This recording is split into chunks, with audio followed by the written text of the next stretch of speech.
कि आपके जीवन में भक्ति बचपन से ही है या कुछ ऐसा इंसिडेंट हुआ था? मैं वहाँ जंगल में गया तो मैंने देखा शंकर भगवान खड़े हुए हैं। तो महादेव को देवों के देव महादेव क्यों कहा जाता है? जो काम कोई नहीं कर पाता है वो भगवान शिव कर देते हैं, इसलिए उनको महादेव कहते हैं। काल भैरव उनको शराब चढ़ाई जाती है। शिव जी जहर पीते वो तो कोई नहीं पीता है, हाँ। पर काल भैरव की शराब सब पीने लग जाते हैं। वीड है उसको भी बोलते हैं कि ये तो बाबा का आशीर्वाद है। शिव जी रात दिन राम राम राम राम करते, वो तो कोई कर नहीं रहा है। 16 सोमवार का जो उपास लड़कियां करती है, इससे लड़कों को भी होता है कि एक लड़की अच्छी मिल जाएगी।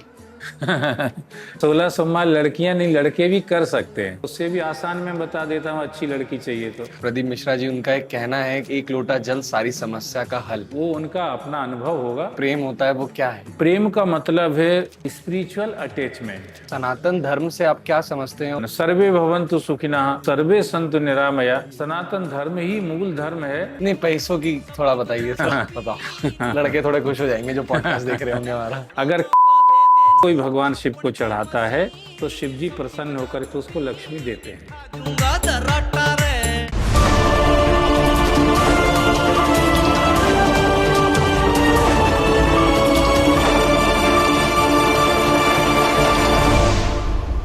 सबसे पहले तो हर हर महादेव।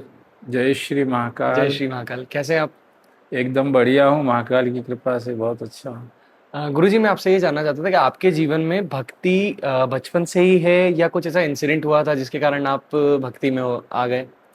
वैसे तो पारिवारिक संस्कार ही हमारे ऐसे ही रहे, तो ये मार्ग हमारा शुरू से ही था। फिर भी कुछ ऐसी घटनाएं हुई जीवन में जो हमको इस तरफ बढ़ाती गई। मैं एक घटना का जिक्र करूंगा उसमें से। जब मैं 11 वर्ष का था तो हमारे गांव, जहाँ मेरा गांव है भिंड जिले में सगरा, वहाँ पर जंगल में गुफा है जहाँ साधु लोग रहते थे। मैं 11 वर्ष का था तो गर्मी के दिन थे। मैं अनायास मेरे अंदर कुछ प्रेरणा हुई, मुझे नहीं मालूम था। मैं वहाँ जंगल में गया और जो महाराज लोग गुफा रहती, गुफा के अंदर में घुस गया जाके। वो संत लोग बैठे थे एक पेड़ के नीचे, गर्मी के दिन थे। उनने मुझे रोका भी नहीं, मैं अंदर चला गया। जैसे ही मैं अंदर गया तो मैंने देखा शंकर भगवान खड़े हुए हैं। ऐसा मैंने देखा। आपको ऐसा लगा कि शंकर भगवान जैसे आप सामने बैठे हैं ना? हाँ। ऐसे ही शंकर भगवान सामने खड़े थे, मतलब गुफा के अंदर जब मैं गया तो मैंने उनका दर्शन किया। पर मैं डर गया कि ये शंकर जी खड़े, ये तो समझ में आ गया। हाँ। पर फिर भी मुझे डर लगा, अवस्था कम थी इसीलिए। तो मैं उनको देख के, हालांकि वो सौम्य दृष्टि से ही देख रहे थे, कोई गुस्से में नहीं, कुछ नहीं थे। और फिर मैं एकदम बाहर आ गया। मतलब जैसे ही बाहर आया तो वो साधु संत फिर मुझे कहाँ से आ गए तुम, कैसे बिना पूछे घुस गए, जबकि पहले वो देख रहे थे, रोका ही नहीं उनने।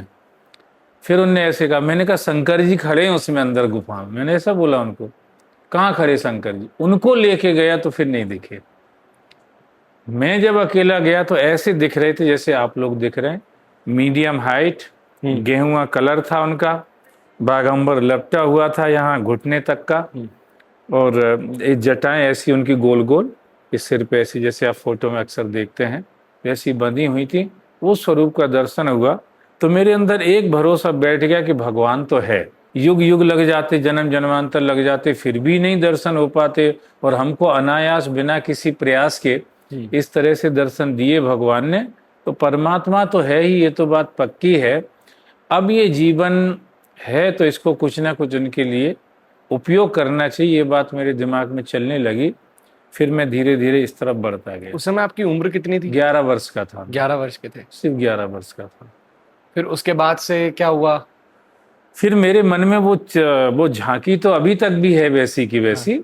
फिर मैं पढ़ाई लिखाई के चक्कर में फिर बाहर आ गया गांव से। भिंड शहर है वहाँ पढ़ने लगा, फिर ग्वालियर पढ़ने आ गया, फिर जबलपुर कॉलेज में पढ़ने चला गया। इस कॉलेज में जब मैं गया तो थोड़ा गायत्री चालीसा का पाठ तो मैं तब भी करता था, वो मैं रेगुलर पर डे करता ही था मतलब। पर कॉलेज का वातावरण थोड़ा अलग तरह का रहता है, तो थोड़ा सा मन थोड़ा सा इधर तरफ भी आ गया था, संसार की तरफ भी। हाँ। पर अंदर संस्कारों में वो चीज़ थी। तो शिवजी कृपा कर, अब ये चीज़ें समझ में आ रही, उस समय नहीं आती थी। हाँ। शिवजी कृपा करके मुझे उज्जैन ले आए। मेरी posting as agriculture extension officer MSCAG करने के बाद उज्जैन में हुई, MP गवर्नमेंट में।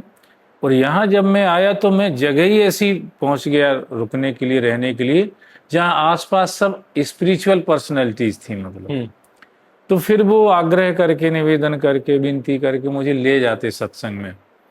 धीरे धीरे मेरे वो जो संस्कार थे वो बचपन वाले वो जागने लगे, और कहीं मैं इस मुकाम पर पहुंच गया अपने विचारों में कि मुझे ये जीवन जो परमात्मा ने कृपा करके दिया इसको व्यर्थ नहीं गंवाना है। कबीरा जब हम पैदा हुए जग हंसे हम रोए, अब ऐसी करनी कर चलो हम हंसे जग रोए।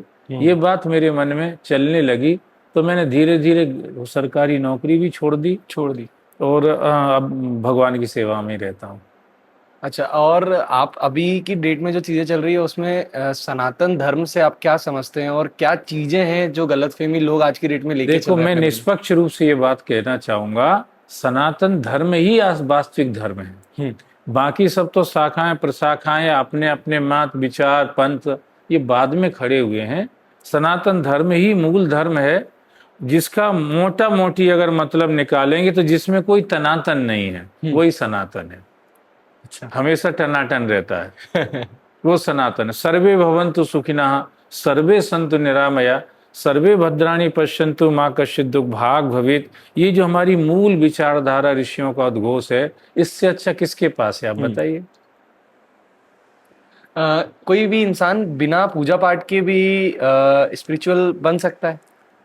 देखो, कुछ चीजें ऐसी होती हैं जो अपने आप जीवन में शामिल होती हैं। जैसे अगर हमारा आपसे प्रेम हो जाए, हाँ, तो हम सिर्फ आंख बंद करके ही नहीं बैठे रहेंगे। जब आप मेरे सामने होंगे तो मैं आपके लिए क्या कर सकता हूँ वो सब कुछ करने का प्रयास करूंगा। ऐसे ही भगवान की भक्ति है। जब आपके अंदर भगवान का प्रेम होगा तो आप किसी चीज को जो भगवान के लिए की जाती हैं, शास्त्र जिनको करने के लिए कहते हैं, आप उसके लिए डिनाई नहीं करेंगे। आप, क्योंकि आपको उनसे प्रेम है, उनके लिए आप क्या क्या कर सकते। अपन अपन रियल में जिससे आपका किसी का प्रेम हो, आप उससे उसको कनेक्ट करके देखना, आप उसके लिए क्या क्या नहीं करना चाहते हैं। हाँ। ऐसे ही जिसका परमात्मा से प्रेम होता है, उसके लिए जो कुछ भी किया जा सकता है वो हर समय सब कुछ करने को तैयार रहता है। महाराज जी, प्रेम से आप क्या समझते हैं? मैं चाहता हूँ कि आप इस चीज को थोड़ा सा डिस्क्राइब कीजिए कि लोगों तक वो चीज पहुंचेगी। एक्चुअल में जो प्यार होता है, प्रेम होता है, वो क्या है? देखो, प्रेम का मतलब ये है, पोथी पढ़ जग मुआ पंडित भया न कोय, ढाई आखर प्रेम का पढ़े सो पंडित होए, राम है केवल प्रेम प्यारा जान ले जो जानन हारा। प्रेम का मतलब है स्पिरिचुअल अटैचमेंट, प्रेम का मतलब है सोल अटैचमेंट, वो प्रेम है। ये जो हम लोग कहते हैं आई लव यू, मोबाइल भरे पड़े I love you, I miss you, ये कुछ नहीं है, ये कुछ नहीं, ये तो खाली ऐसे ही दिखावा है, एक दूसरे को बेवकूफ बनाते लड़के लड़कियां, वो वाला सिस्टम है। हाँ। आई लव यू ये कुछ नहीं। प्रेम माने जो आपको उसके बिना रहने ना दे, रहने ना दे, आपको उसकी जरूरत महसूस हो। और अगर इसको ईश्वर से जोड़ के देखा जाए तो यह है कि संसार में आप किसी से प्रेम कर भी लेंगे तो भी आपको अधूरापन रहेगा, आप अभाव में रहेंगे, आपको कहीं नहीं हताशा, कहीं ना कहीं हताशा, निराशा, उदासी, चिंता, व्याकुलता, बेचैनी ये परेशान करते रहेंगे। पर यही चीज जब आपकी इस परमात्मा से जुड़ जाती है, शिव से जुड़ जाती है, तो जैसे एक एक ग्रास पे भोजन अपन करते हैं, हाँ। तो एक एक ग्रास पे तृप्ति मिलती है, ऐसे शिव के लिए जब हम कुछ करते हैं तो एक एक स्टेप हमें संतोष देता है। वो जो अटैचमेंट है उसी को प्रेम कहते हैं। तो महादेव को देवों के देव महादेव क्यों कहा जाता है? क्योंकि वो आदि देव हैं और जो काम कोई नहीं कर पाता वो कर देते हैं। तो जब अपने ग्रुप में भी कोई ऐसा होता है तो उसको अपन प्रेसिडेंट कह देते हैं, हाँ। कि अपना लीडर, ग्रुप लीडर है मतलब। ऐसे ही जब समुद्र मंथन हुआ, हाँ। उसमें जहर निकला, हलाहल। हाँ, हलाल जहर निकला, 33 कोटि देवता वहीं थे पर कोई पीने को तैयार नहीं था, सब भाग रहे थे मैदान छोड़ छोड़ के। अब शिवजी ने, जब शिवजी के पास ये लोग प्रार्थना लेके गए तो पार्वती वहीं बैठी हुई थी, वो देख रही कि शंकर जी के कुछ एक्सप्रेशन ऐसे हो रहे हैं जो मेरे लिए खतरा हो सकता है। क्या हो रहा है? देवता प्रार्थना कर रहे हैं कि जहर आप पी लो, और शंकर जी हाँ करने वाले। पार्वती को डर था कि यार शिवजी ने अगर जहर पी लिया तो ये मरा गए कहीं, तो मैं तो विधवा हो जाऊंगी। तो पार्वती ने मना किया। शंकर भगवान ने कहा नहीं नहीं नहीं, ऐसा नहीं है पार्वती, मेरे पास ऐसी संजीवनी है कि वो जहर भी अमृत बन जाएगा, उसके कांटेक्ट में आते ही। हाँ। बोले अच्छा ठीक है, चलो मैं देखती हूँ। शंकर भगवान आए, जो काम कोई नहीं कर पाया था, ना देवता कर पा रहे थे ना दैत्य कर पा रहे थे, वो हलाहल जहर जिसकी ज्वालाएं निकल रही थी, सब बल्कि जले जा रहे थे। और तो अमृत कैसे मिलेगा अगर जहर का ही सामना नहीं हो रहा है। तो तब शंकर भगवान गए और उन्होंने उस जहर को पी लिया। जैसे ही पिया तो जहर कंठ में आया। कंठ में आया तो शिव जी बिछा, वंदे बोधमयम नित्यम गुरुम शंकर रूपणो यमाश्रितो ही वक्रोपी चंद्रा सर्वत्र बंदते। शिव तो बोध ज्ञान के रूप ही हैं। उनने विचार किया कि अब मुझे क्या करना चाहिए। अंदर भी जाएगा तो अभी जहर है तो गड़बड़ ही करेगा, जैसा बाहर गड़बड़ कर रहा तो अंदर भी गड़बड़ करेगा। उनने विष को कंठ में रोका, अंदर से राम का उच्चारण किया और विष के साथ राम को मिला दिया तो विश्राम बन गया। ओह, वो विश्राम हो गया, मतलब उसको भी चैन मिल गया और वो शिव का एक श्रृंगार बन गया, वो नीलकंठ हो गए। तो यो काम कोई नहीं कर पाता है, वो भगवान शिव कर देते हैं। इसलिए देवताओं ने उनको अपना भी देवता मान लिया है, इसलिए उनको महादेव कहते हैं। अच्छा। तो एक चीज ये भी लोग बोलते हैं कि जो महादेव हैं उनको मनाना सबसे आसान होता है। उनका एक नाम है आशुतोष। आशुतोष जी। जी। आशुतोष तुम अवधर दानी आरत हरव दीन जन जानी वरदायक प्रंतारत भंजन कृपा सिंधु सेवक जन रंजन इक्षित फल बिन शिव अवराधें लही न कोट जोगी जब साधें। तो शिव जी का एक नाम है आशुतोष, जो ना राम जी का है, ना कृष्ण जी का है, ना नारायण जी का है, कोई का नहीं, शिव जी का ही है। आशु का मतलब होता है शीघ्र, तोष का मतलब होता है तुष्ट होने वाला, प्रसन्न होने वाला, संतुष्ट होने वाला। तो वो उनका नेचर ही ऐसा है। नेचर होते ना सबके अलग अलग, तो शिव जी का नेचर ही ऐसा है कि वो बहुत जल्दी प्रसन्न हो जाते हैं। सबको कोई ना कोई महंगा आइटम चाहिए खाने पीने के लिए। जैसे कन्हैया की बात करें तो माखन मिश्री चाहिए है, किसी को नारियल चाहिए है, किसी को हनुमान जी को कुछ नहीं तो चना चिरौंजी तो गणेश जी को मोदक चाहिए, गणेश जी को मोदक चाहिए, उनको 56 भोग चाहिए। हाँ। इतना सारा चाहिए। शंकर जी को क्या चाहिए? जलधारा शिव प्रियम। शंकर जी पे आप एक जल का लोटा लिए जाओ और उसको चढ़ा दो, उससे ही प्रसन्न हो जाते हैं। तो उनका नेचर ऐसा है, वो जल्दी प्रसन्न होते हैं, इसलिए उनको आशुतोष कहा जाता है, शीघ्र प्रसन्न। अभी जैसे आपने हलाहल विष के बारे में बताया, उसके बाद में फिर आपने बताया कि कैसे उनने जो कंठ में अपने विष रोक लिया था। हाँ, नीलकंठ हो गए। ये कावड़ की प्रथा भी वहीं से चालू हुई है? देखो, कावड़ की प्रथा तो हमारी प्राचीन प्रथा है। मैं भी जब बच्चा छोटा था तो मैं भी कावड़ भरने गया था, क्योंकि जलधारा शिव प्रियम, शिव जी को जल प्रिय है, ये स्वाभाविक है। क्योंकि हम देखते हैं गंगा जी की धारा जब स्वर्ग से उतर के आ रही थी तो उस जल की धारा को किसने धारण किया? शिव जी ने धारण किया। शिव जी की जटाओं में जल की धारा है। और ऐसे भी आप देखते हैं मंदिरों में, खास करके गर्मी के दिनों में, शिव जी के ऊपर एक कलश टंगा रहता है। हाँ। और उस कलश में से जल की बूंदें गिरती रहती हैं। क्यों गिरती रहती हैं? जलधारा शिव प्रियम, शिव जी को जलधारा प्रिय है, जल प्रिय है, इसीलिए वो उनको जब हम जल चढ़ाते हैं तो वो प्रसन्न होते हैं। सावन का महीना 12 महीने में शिव का ऐसे प्रिय महीना है, जैसे कार्तिक का महीना नारायण को प्रिय है, ऐसे ही सावन का महीना शिव को प्रिय है, जलधारा शिव को प्रिय है। तो फिर इस उनके प्रिय महीने में उनका प्रिय तत्व जो जल है, जब कोई लाके उन पे चढ़ाता है तो वो बहुत ज्यादा प्रसन्न होते हैं, प्रसन्न होते हैं वो। उसमें भी किसी पवित्र नदी का जल है, अगर जैसे शिप्रा का जल है, नर्मदा मैया का जल है, गंगा जल, यमुना जल, कोई जैसे पवित्र नदी का जल है, इस जल से अगर कोई शिव का अभिषेक करता है, शिव को चढ़ाता है, तो निश्चित रूप से वो प्रसन्न होते हैं और चढ़ाने वाले के अनुकूल हो जाते हैं, तो उसकी जिंदगी बहुत आसान हो जाती है। अच्छा। और शिव जी के बारे में मैं ये जानना चाहता हूँ कि जब श्रावण आता है, श्रावण आने में ऐसी कौन सी 5 चीजें हैं जो हर व्यक्ति को ध्यान रखना चाहिए, और अगर वो उसका पालन करे तो उसकी लाइफ में बहुत सारी चीजें अच्छी होगी? जो शास्त्रों में लिखा हुआ है कि अगर कोई इन चतुर्मास में और सावन मास में, सावन मास भी चतुर्मास के अंतर्गत ही आता है, जो अभी देवशयनी एकादशी शुरू हुआ, देवउठनी एकादशी चलेगा, इसमें कुछ ऐसे नियम शास्त्रों में लिखे, अगर उनका पालन कर ले कोई तो उतने से ही उसका कल्याण हो जाएगा। जैसे सुबह उठ कर के कोई ब्रह्म मुहूर्त में स्नान भर कर ले, गंगा स्नान का फल मिलता है। और चतुर्मास में ये किया हुआ स्नान, क्योंकि ये 4 महीने में भगवान नारायण जल में शयन करते हैं, हाँ। जल में शयन करते हैं। जल में शयन करने से नारायण का विशेष अंश जल में मौजूद रहता है, इसलिए इस समय कोई अगर जल में स्नान करता है, अब पूरे हर समय हर जगह के जल में वो विशेषता रहती है, मतलब तो निश्चित रूप से उसका कल्याण होगा। एक ये नियम किया जा सकता है।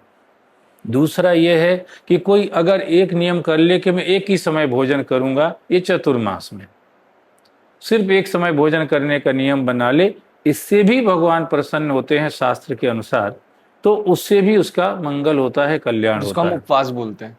उपवास कह सकते हैं, हाँ।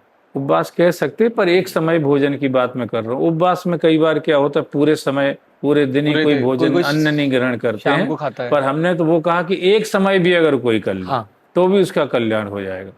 तीसरी बात, कोई अगर इन दिनों में उड़द और चने की दाल खाना छोड़ दे, ये 4 महीने में और सावन के महीने में इतना भी अगर कोई करता है तो उसके पाप भी जल के छार हो जाते हैं और उसका भी कल्याण हो जाता है।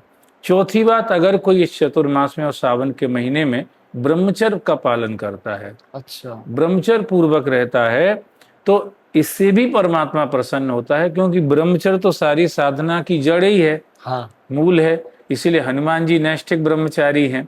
हमारे जितने आचार्य हुए हैं बड़े बड़े, सब ब्रह्मचारी हुए, सबने शादी विवाह नहीं किए। सब शंकराचार्य इत्यादि जो थे, मध्वाचार्य जी हों, निम्बारकाचार्य जी हों, रामानुजाचार्य जी हों, रामानंदाचार्य, सब ऐसे ही थे। तो ब्रह्मचर्य तो मूल ताकत ही है साधना की।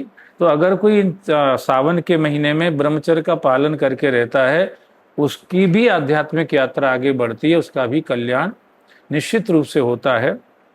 साथ में इन दिनों में भगवान नाम का जप और भगवान की कथा का गान और श्रवण अगर ये कोई करता है तो भगवान इससे भी प्रसन्न होते हैं और उसका कल्याण होता है। तो इन 5 चीजों को अगर कोई, या 5 में से कुछ एक भी अगर कर लेता है तो निश्चित रूप से परमात्मा सर्वव्यापक है।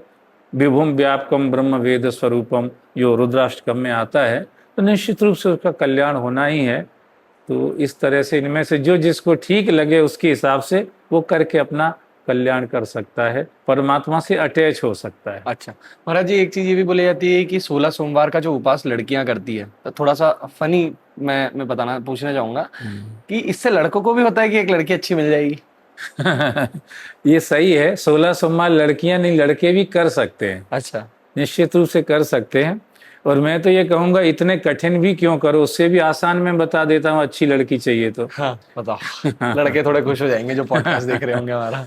बेला का फूल, जैसे बेला चमेली फूल रहते हैं ना, मालती चंपा, ऐसे ऐसे बेला का फूल जो होता है, उस फूल को अगर कोई लड़का शिव जी पर चढ़ाता है, उस फूल से अगर शिव जी की कोई पूजा करता है बेला के फूल से, तो उसको निश्चित रूप से बहुत सुंदर पत्नी मिलेगी। और सुंदर भी होगी, उस स्वभाव की भी ऐसी होगी जो उसके अनुकूल रहेगी सदा। ऐसी पत्नी अगर लड़कों को चाहिए है तो बेला के फूल से शिव जी की पूजा करे तो उसकी मनोकामना पूर्ण करते हैं भगवान शिव। और सोमवार के दिन जो अभी जैसे अभी पहला श्रावण सोमवार जा चुका है, तो अभी आने वाला है सेकेंड वाला, तो इसमें पूजा कैसे करनी होती है? जो भी इंसान पूजा करने जा रहा है, सर मैं भी पूजा करने जा रहा हूँ, कोई लेडीज जैसे मेरे घर पे मेरी बहन है, मम्मी है, तो पूजा करने का एक प्रोसीजर क्या होता है? देखो, एक तो जो पार्थिव शिवलिंग होता है, पार्थिव शिवलिंग इन दिनों में अगर कोई बना के पूजा करता है तो भगवान शिव बहुत प्रसन्न होते हैं। पार्थिव शिवलिंग मतलब घर पे मिट्टी से जो अपन बनाते हैं, पवित्र मिट्टी से, नदी में से, तालाब में से, कुएं में से, कहीं भी ऐसी जगह से जहाँ वो मिट्टी पवित्र हो, वहाँ से अगर अपन लेके आते हैं, उस मिट्टी से शिवलिंग बना के शिव जी की पूजा करते हैं। जैसे अभिषेक करते हैं, जल जो भी पंचामृत होता है उससे अभिषेक करते भगवान शिव का, तो निश्चित रूप से शिव प्रसन्न होते। शिव पत्थर नहीं है, सच्चिदानंद सत्यम शिवम सुंदरम, तो शिव पत्थर नहीं है, शिव तो परम चैतन्य है, जिसकी वजह से हम लोग चैतन्य बने हुए हैं। तो जब हम कुछ भी उससे जुड़ करके उसके लिए करते हैं तो फिर वो दयालु तो है ही, तो वो हमारे अनुकूल होता है।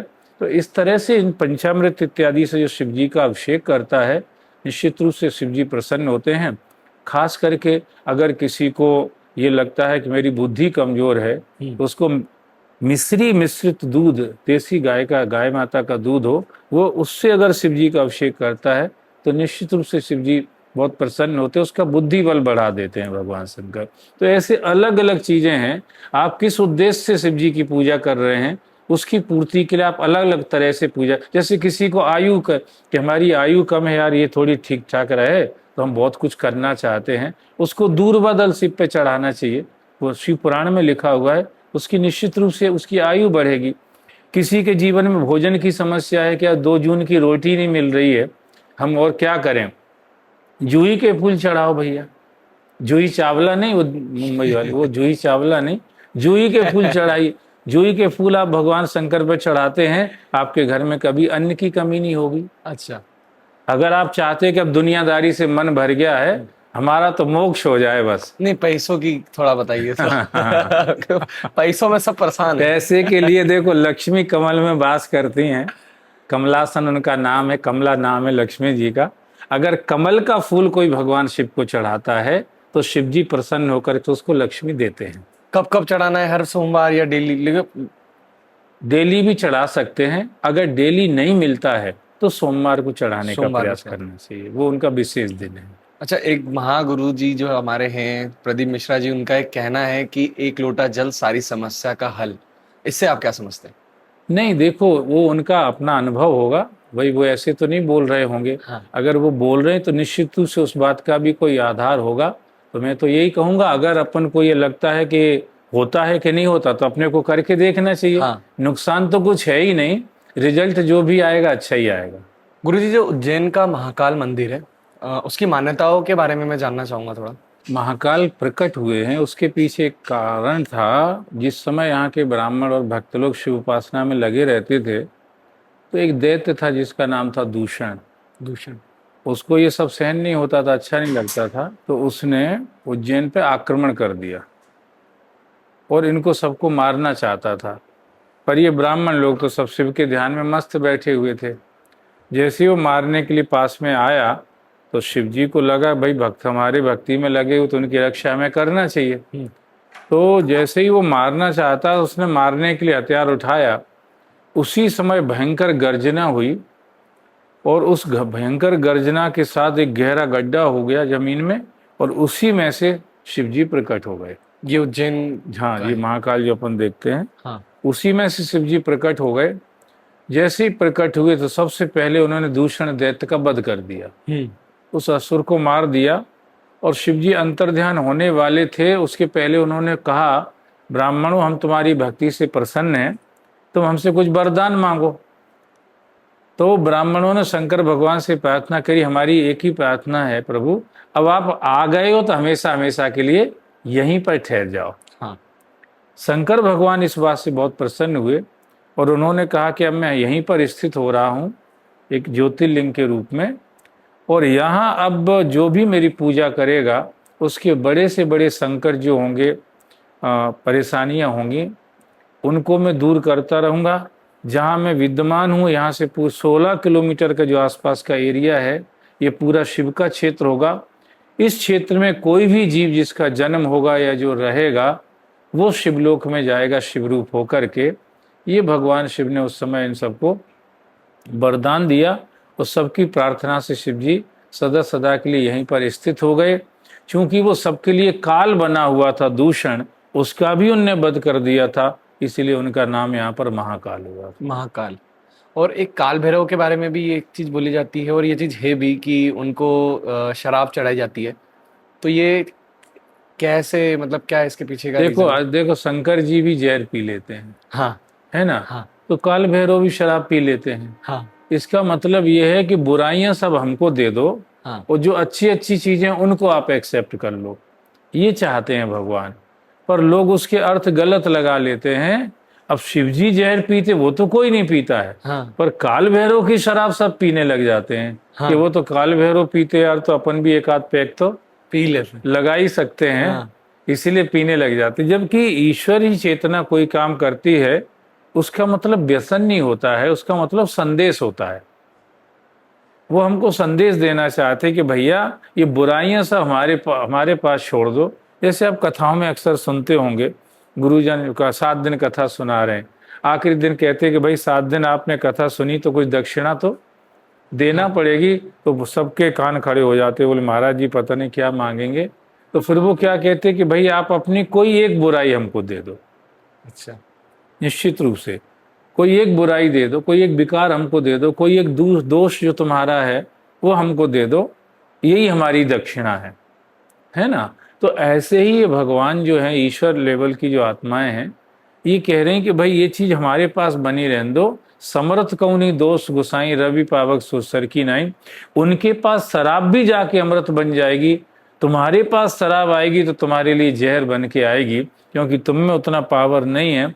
इसलिए भैया तुम्हारे लिए शराब नहीं है, वो इधर पड़ी रहने दो, तुम तो चरणामृत पियो, उसी में तुम्हारा कल्याण होगा।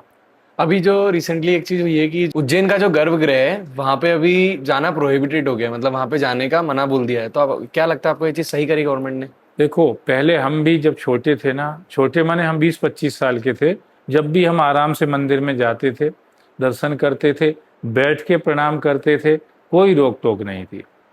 जब से आतंकवादियों का भय बढ़ा कि मंदिरों पे लोग अटैक कर सकते हैं, और चूंकि वहां पर भीड़ अक्सर इकट्ठी रहती है तो वहां पर बड़ा नुकसान हो सकता है, इसीलिए उसको ध्यान में रखते, वो स्थान का भी नुकसान हो सकता है, भाई वे तो विस्फोट करते, कुछ भी इस तरह के बम बम फोड़ते हैं, बड़ा नुकसान हो सकता है, जन धन की हानि हो सकती है। इसीलिए विशेष सावधानी के तौर पर इन स्थानों पर जाने के लिए मना किया जाता है। खास करके जब कोई उत्सव आते हैं, कोई त्योहार ऐसे आते हैं जिन दिनों में भीड़ ज़्यादा आती है, आप बताइए अगर सब लोग उसमें अंदर चले जाएंगे तो हो सकता है कोई ऐसा हादसा हो जाए अधिक भीड़ इकट्ठी होने से कि जन हानि हो सकती है उसमें। जैसे एक बार अभी 1 या 2 साल पहले महाकाल भीड़ में कई लोग फंस के मर गए थे वहां, जबकि वो गर्भगृह के अंदर नहीं बाहर ही थे वो लोग, फिर भी कुछ भीड़ एक दूसरे के ऊपर चढ़ सफोकेशन हो गए। गया होगा इस हाँ रीजन से। कुछ उसमें वैसा हुआ था। तो ये प्रशासन की जिम्मेदारी है कि वो इसका भी ध्यान रखे, इसीलिए भीड़ को देख करके प्रशासन ये ऐसी व्यवस्था करता है जिससे उसमें ज़्यादा नुकसान ना हो किसी इस तरह से। और जो बनारस है, बनारस गए हैं कि नहीं आप? गए हैं, हमने दर्शन किए, अभी कथा करके आए हम अच्छा, बनारस अप्रैल में। बनारस की एक चीज ऐसी है कि वहां पे इंसान जाता है तो वो अलग ही जोन में चला जाता है। वहां की जो मतलब बोल सकते हैं अपन, जो मतलब वाइब्स होती है, फीलिंग्स फीलिंग उसकी होती है, बदल जाती हैं और वो वहाँ। बहुत अच्छी होती है। वहां पे एक चीज ये भी है ना कि वहां की जो गंगा जी है उसका पानी लेके आप नहीं आ सकते, श्रापित है बोलते हैं, ऐसा क्यों? हाँ वो तो है, गंगा जी का वहाँ पे जल नहीं लाते हैं कहीं चढ़ाने के लिए, वो तो ठीक है, क्योंकि भगवान विष्णु ने वहाँ पर तपस्या की थी, और भगवान विष्णु के तप से प्रसन्न हो, वो उनके शरीर से तप जब उनने किया तो जो श्रम हुआ उससे जल की धारा निकली थी। वो जल की धारा जो उनके शरीर से निकली थी वही सब जगह जल बन के व्याप्त हो गया था। क्योंकि भगवान विष्णु का वहाँ पर वास रहता है, और इसीलिए वहाँ पर जो जल की धारा है और गंगा जी की जो धारा है वो वहाँ से उनको स्पर्श करती हुई वहाँ से निकल के आती है। भगवान विष्णु वहाँ शिव के ध्यान में सदा बैठे रहते हैं, इसलिए कहते हैं कि चूंकि विष्णु के चरणों से निकली हुई जल की धारा, वो गंगा जी विष्णु के चरणों से निकली हुई हैं, इसलिए फिर उसको, चूंकि विष्णु को ही स्पर्श करके वहाँ से फिर वो जा रही है, इसलिए फिर उसको कहीं और नहीं चढ़ाते उस जल को। ये रीजन है। पर और उसमें भी कुछ हो सकता है। उसमें ऐसा बोला गया था कि वहां पे जो थी वो पार्वती मैया की नथनी या कुछ गिर गया था, ऐसा करके कुछ था वो, तो उस रीजन से भी चीजें हुई थी। हाँ हाँ, वो भी एक कारण है, वो भी एक कारण है। पार्वती जब स्नान कर रही थी, जल में स्नान कर रही थी, तो उनकी वो नथनी वहां पर गिर गई थी और पार्वती को मिली नहीं। हाँ, तो पार्वती थोड़ी गुस्से में आ गई, कुपित हुई, और उन्होंने कहा कि ठीक है, हमारी हमारी नथनी इस जल में हो गई है, इसलिए अब इस जल को मैं श्राप दे रही हूँ, ये कहीं चढ़ेगा नहीं शिव जी पे। हाँ। कोई इसको चढ़ाने जाएगा तो उसका वो किया हुआ सब सारा प्रयास व्यर्थ चला जाएगा, निष्फल चला जाएगा, इसलिए काशी का जल कहीं नहीं चढ़ाते हैं। हाँ गुरुजी, रुद्राक्ष जो होता है, रुद्राक्ष को पहनने का सही तरीका, सही दिन, और क्या पूजा करके इंसान को रुद्राक्ष को धारण करना चाहिए? रुद्राक्ष साक्षात रुद्र का स्वरूप है, माने शिव का ही स्वरूप है। हाँ। तो जैसे हम भगवान की पूजा करते हैं, ऐसे ही रुद्राक्ष की भी पूजा करनी चाहिए। अपने को गले में धारण करना, निश्चित रूप से रुद्राक्ष अपने आप में ताकतवर है वो, पर फिर भी जब उसको सिद्ध करके, माने जो अभिषेक इत्यादि पूजन की विधि है उसको करके, और मंत्र जो उसके लिखे हुए हैं शिव पुराण में, कि कौन से मुखी आप रुद्राक्ष को पहन रहे हैं, उसका कौन सा मंत्र होगा, उस मंत्र के उच्चारण पूर्वक जब आप रुद्राक्ष को धारण करते हैं तो फिर उसकी ताकत बढ़ जाती है। और अगर कोई मंत्र अपने को नहीं आता है, 1 मुखी 2 मुखी से लेकर 14 मुखी तक के रुद्राक्ष होते हैं, तो फिर आप सोमवार का पवित्र दिन, शिव का प्रिय दिन है, उस दिन आप उसका पंचामृत अभिषेक कर लीजिए, नहीं तो गंगा जल से उसको गंगा जल में डाल के उसको निकाल के और फिर उसको ओम नमः शिवाय का उच्चारण करके भी आप उसको गले में धारण कर सकते हैं। और इसको पहनने के रूल्स वगैरह कि भाई आपको ये चीज नहीं करना है, ये चीज, इन सब चीजों से सावधान रहना है? उसमें कुछ चीजों का निषेध बताया है मांस, कि मदिरा, ये चीजें नहीं खाना चाहिए। उसमें 6 नाम आए हैं, एक तो मांस, एक मदिरा, एक प्याज, एक लहसुन, एक सहजना और एक लिशोड़ा। ये 6 नाम आए हैं। इन 6 चीज़ों का त्याग करना चाहिए जो अपने गले में रुद्राक्ष धारण करता है, तभी उसका सही प्रभाव उसके ऊपर प्रकट होता है। अच्छा। और गुरुजी एक चीज, एक लास्ट क्वेश्चन आपसे जानना चाहूंगा कि जो कावड़ अभी निकल रही है, तो कावड़ से रिलेटेड में जैसे कोई अगर कावड़ उठाता है तो उसके रूल्स रेगुलेशंस क्या होते हैं, ताकि ये चीज लोगों तक पहुंच पाए कि लोगों को, बहुत सारे लोगों को ये बात पता ही नहीं है। भगवान के लिए जब भी हम कुछ करते हैं तो पवित्रता पहली चीज है। हाँ। वाही अभ्यंतर शुचि, ये पुराणों में लिखा हुआ है कि बाही शुचिता भी चाहिए, माने आपका शरीर भी पवित्र होना चाहिए। आपने स्नान किया हुआ है, आपने धुले हुए वस्त्र पहने हुए हैं, जो उसके लिए पात्रता है सनातन की, मस्तक पर चंदन होना चाहिए, चोटी होना चाहिए, धोती होना चाहिए। ये जो एक विधि की बात कर रहा हूँ मैं, इस तरह से जब कोई पवित्रता पूर्वक भगवान के लिए कहीं पवित्र नदी से स्नान करके जल भरता है, तो उसको पूरी यात्रा में जब तक वो चढ़ा नहीं देता है तब तक इन नियमों का पालन करना चाहिए। कोई नशा पत्ता नहीं करना चाहिए, कोई गलत मांसाहार या शराब इत्यादि नहीं पीना चाहिए, किसी भी तरीके से उसको अपवित्र नहीं रहे। जैसे कोई गुटखा तंबाकू खाते हैं, बीड़ी सिगरेट पीते हैं, बहुत सारे लोग तो जो वीड है उसको भी बोलते हैं कि ये तो बाबा का आशीर्वाद है और ले लेते हैं। मतलब भांग, गांजा, गांजा। हाँ। नहीं, वही मैंने अभी जो बीच में बोला था, हाँ। कि शिव जी ने ये चीजें इसलिए अपने पास रख रखी हैं जिससे तुम इनसे दूर रहो। हाँ। तुम इनसे दूर रहो। अब लेना क्या चाहिए? शिव जी राम नाम लेते हैं। हाँ। तुम पुन राम राम दिन राति सादर जपहो अनंग आराती। शिव जी रात दिन राम राम राम राम करते, वो तो कोई कर नहीं रहा है। तो ये हमारी मानसिकता की विकृति के कारण ऐसा होता है कि जो चीजें वो अपने पास रखना चाहते वो तो तुम खींच रहे उनसे। गांजा भी हम पिएंगे, भांग भी हम पिएंगे, शराब भी हम पिएंगे, तो ये सब हम पिएंगे, और नाम लेने की कहो तो कहते इससे क्या होता है। नाम लेने को तैयार नहीं, भगवान की कथा सुनने को तैयार नहीं है, भगवान का सिमरन ध्यान चिंतन करने को तैयार नहीं है। तो ये हमारी मानसिक विकृति है। असल में तो हमें निश्चित रूप से जो बुरी चीजें हैं उनसे दूर रहना चाहिए। जो अच्छी चीजें शास्त्र जिनको करने के लिए कह रहे हैं वो हमको करना चाहिए, उसी से हमारा लौकिक और पारलौकिक कल्याण होगा। आजकल की जनरेशन की सबसे बड़ी दिक्कत ये है कि वो डिस्ट्रैक्ट बहुत जल्दी हो जाता है, पहला, और डिसिप्लिन नहीं है, और दूसरी चीज ये कि अपने आप को सेल्फ कंट्रोल नहीं है कि अपने आप को कैसे कंट्रोल रखना है किसी भी कार्य को करने को लेकर। तो इसको कैसे कंट्रोल करना उसके लिए संस्कार चाहिए। प्रात काल उठ के रघुनाथा, मात पिता गुरु नावय माथा। भगवान राम सुबह उठते थे, वो तो भगवान थे ना, उनको किसी को प्रणाम करने की क्या जरूरत थी। जिनको देवता इत्यादि बड़े बड़े सभी प्रणाम करते हैं, वो क्यों प्रणाम करते? पर ये बताने के लिए कि आपके अंदर अगर संस्कार ही अच्छे नहीं हैं तो विचार अच्छे नहीं होंगे, विचार अच्छे नहीं होंगे तो आपका व्यवहार अच्छा नहीं होगा, और व्यवहार अच्छा नहीं होगा तो सब जगह विकृति आएगी, है ना। इसीलिए आपको अच्छे विचारों के लिए अच्छे संस्कारों की जरूरत है, और वो अच्छे संस्कार कोई बादल से नहीं बरसते हैं, वो अपने को संजोना पड़ते हैं, इकट्ठे करना पड़ते हैं, पारिवारिक परंपरा से, संगति से, शिक्षा से। जब अपन उनको इस तरह से इकट्ठा करते हैं, फिर उनको अप्लाई करते जब अपने जीवन में, तो निश्चित रूप से कुछ अच्छा होता है। और गुरुजी, क्या गाली देने से भी आपका शुक्र और ये सब चीजें खराब होती है कि जितना आप अपशब्द का देखो, प्रयोग जितना आप तमोगुण रजोगुण का कोई भी कुछ करेंगे, कार्य करेंगे, गाली भी तमोगुण में आती है।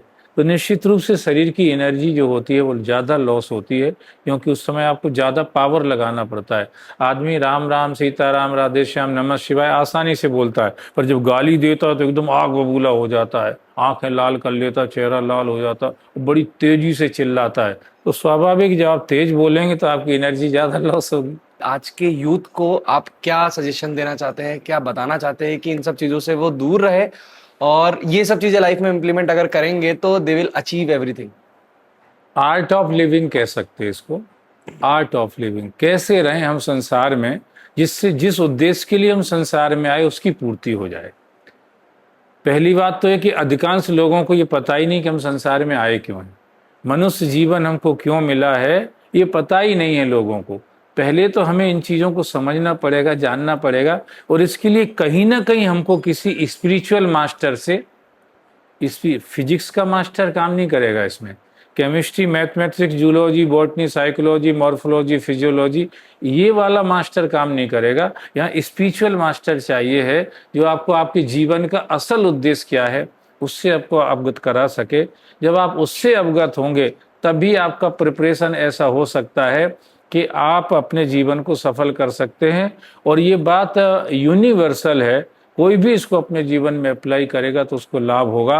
हृदय में प्रभु को रखो और सत्संग में सद्भाव, इस जग में ऐसे चलो जैसे जल में नाव। तो इस तरह से अगर आप रहेंगे तो निश्चित रूप से आपका जीवन सफल होगा। आप यहाँ भी स्वयं का अच्छा कर पाएंगे, जिनके बीच में आप रहते उनका अच्छा कर पाएंगे, आप अपने देश का अच्छा कर पाएंगे, आप विश्व का अच्छा कर पाएंगे, सबका अच्छा कर पाएंगे। आप अच्छा करेंगे तो आपका भी अच्छा ही होगा। सही है। तो हर हर महादेव सभी लोगों को। भाई इस चैनल को अभी जाके सब्सक्राइब करें और कमेंट सेक्शन में अपना फेवरेट पार्ट जरूर बताएं और वीडियो को हाइप करना बिल्कुल मत भूलना। जय श्री जय श्री महाकाल, जय श्री महाकाल।